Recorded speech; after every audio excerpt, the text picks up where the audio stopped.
FutureMakers is a programme of digital making events across 5 of our museums at galleries at Tyne Archives and Museums.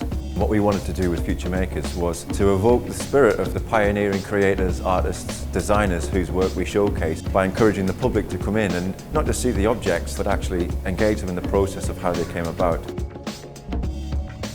The kids have the opportunity to imagine what is the future of this. It's making the objects which are in here, which are like culturally really relevant, they're making it even more relevant because I'm taking something which exists and make something better out of it or build up on that what I've learned here.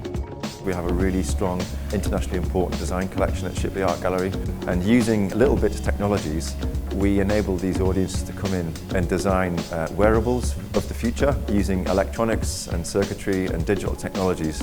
You get to design your ideas and use your imagination to make different things. What we hope with this workshop is that these young audiences, they don't just think of the Shipley Art Gallery as a place in which objects are showcased, but they think of it as a space in which they can come and build and make and create and really engage with the process of design as well as understanding its history.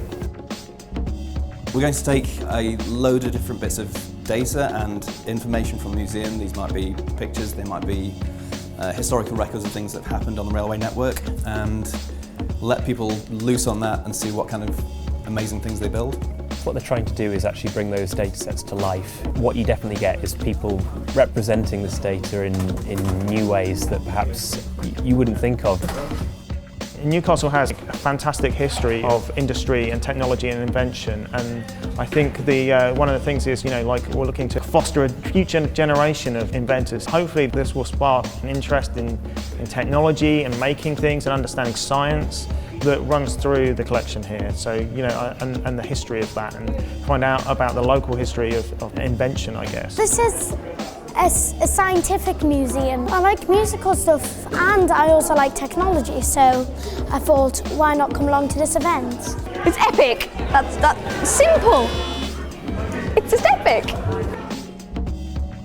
At the Great North Museum Hancock, we worked with Shelley Knotts, who is a sound artist, to run 2 workshops using Sonic Pi technologies. So the students who came learned how to use Sonic Pi and to work with data sets from the collection and how they could turn these natural history data sets into sound. It was a way of introducing not just Sonic Pi and enabling them to kind of learn new skills. It was about a different way into the collection, understanding the potential of the collection not just as kind of an educational resource but as a creative tool, not just work with the one discipline that they may be comfortable with. We wanted to really kind of free up their thinking about the potential of the collections that we have there.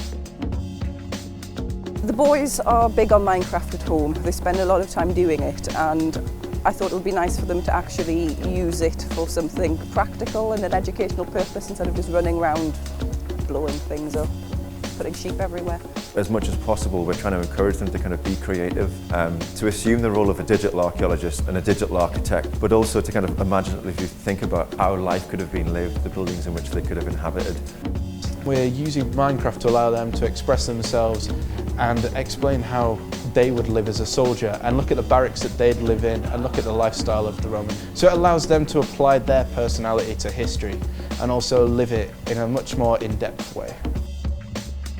I think there's a lot of kids that might not really see anything else than just classic art when they think about a museum. So that's a really cool thing about Shipley, that they're arranging something like this, so the kids can have a whole new way of looking at objects and art and, yeah, this space. I think a lot of people are put off by the idea they're just going to go somewhere and see things in a glass case, and their kids are just going to be bored and dragged out for the sake of it, and having things like this makes it more accessible and I think more engaging and entertaining for people who are going to come out and see things. I wouldn't do something like this normally, but it's been cool because I never really get to do things like this.